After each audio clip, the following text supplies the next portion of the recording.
I want to show you something.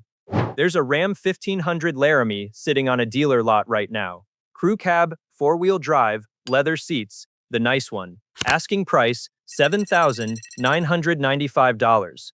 When that truck was new, it stickered around $45,000. Sit with that a second. Somebody signed for that truck. Somebody made payments on it for years, washed it on Saturdays, and now it's parked between a used minivan and a Corolla with a paper sign in the window. Now look, every truck loses money. You know that, and I know that. Drive it off the lot, and it's worth less than it was that morning. Nobody's surprised by that. But this isn't that. This is a truck that gave back about 80% of what somebody paid for it. And when something falls that hard, that fast, the market is telling you something specific. It's not random. Trucks don't just decide to be worth nothing. I also want to be clear about what this video isn't. This isn't a list of bad trucks. Plenty of trucks are mediocre and hold their value just fine. What I went looking for is different. Trucks where you can actually follow the money, where you can point at one specific part, one specific court case, one specific letter that went out to owners, and say, that right there is why nobody wants this thing anymore. So that's what I did. I pulled federal recall numbers, court settlements, service bulletins that dealers get and customers never see, Kelley Blue Book values from this month. 3 trucks came out of it, and I ranked them. And I'll be honest with you, the reason behind number 1 surprised me. Because it was national news, it was on every channel for weeks, and almost nobody remembers that it happened to a pickup truck. Real quick before we get into it, if you've ever handed over your keys for a trade-in appraisal and the number they came back with made your stomach drop, hit that like button, because that's what this whole video is about. And it's happened to a lot of good people who did absolutely nothing wrong.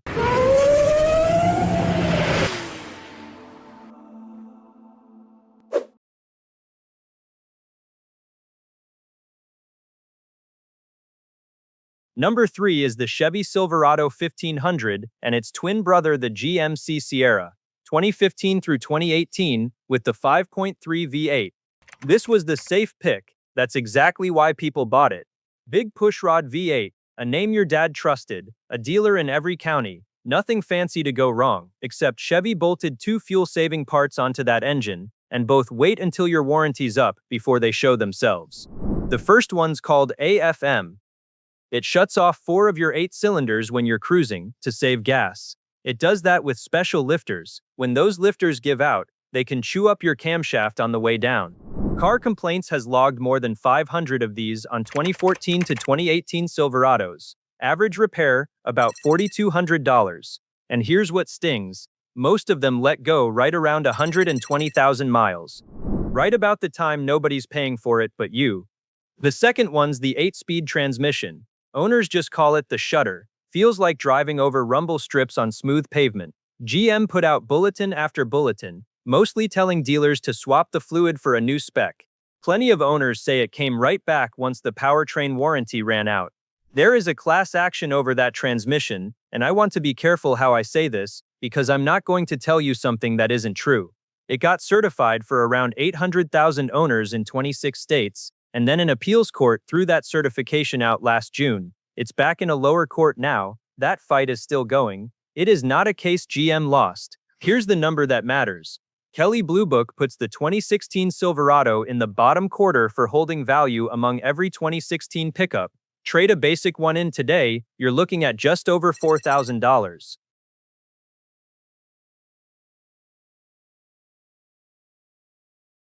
Number 2 is going to bother some of you. It bothered me. The Ford F-150, 2015 through 2018, with the 3.5 EcoBoost. This is America's truck. Best seller for 40-some years running. The one that's supposed to hold its money better than anything on the road. A King Ranch stickered at $49,460. A Platinum was $52,000. Kelley Blue Book puts the 2015 F-150 in the bottom quarter for depreciation among every 2015 pickup sold in this country. The best-selling vehicle in America. Bottom quarter. Here's why. That EcoBoost has parts called cam phasers. They control valve timing. On a lot of these trucks, they start rattling on a cold start. That clatter you hear when you first turn the key on a winter morning. Now watch what Ford did, because this is the part I can't get past. Ford did not issue a safety recall. What they put out was a customer satisfaction program. Different animal entirely. And in the letter they mailed to owners, Ford described the problem as a noise that does not damage the engine, a noise. Meanwhile, owners were getting quoted $3,000 to $5,500 to fix that noise. One man took his in, and the shop found his camshaft had already slipped out of time. $4,200. Technician told him another week of driving and the engine would have been finished. And because Ford's own letter called it a noise, some owners had their extended warranty claims turned down. On that wording, the program that helped pay for it expired January 1st, 2023. Buy one today, that bill belongs to you. Which brings me to number 1. Stay with me on this one, because I don't think most of you have ever heard it.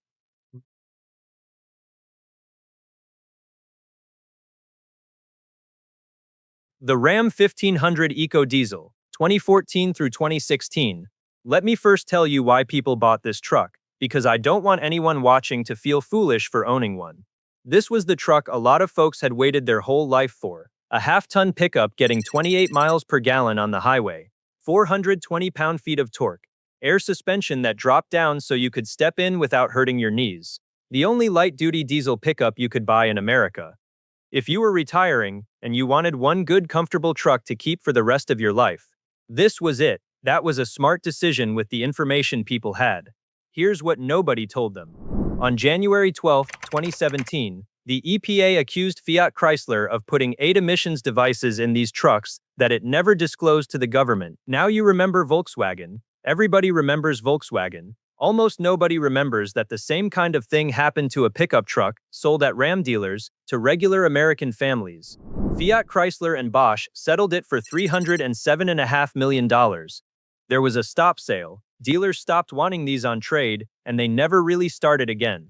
That right there is a big chunk of why one's sitting on a lot today at $8,000. But the money isn't even the worst part. In October of 2019, Chrysler recalled about 108,000 of these trucks. A part called the EGR cooler could crack and let coolant leak into a running engine. That recall was tied to reports of fires. 4 people were hurt, and then the parts ran out. Court filings say dealers were told supply was extremely limited and to only replace that cooler if it had already failed. Owners were told to watch their coolant level and call somebody if it kept dropping.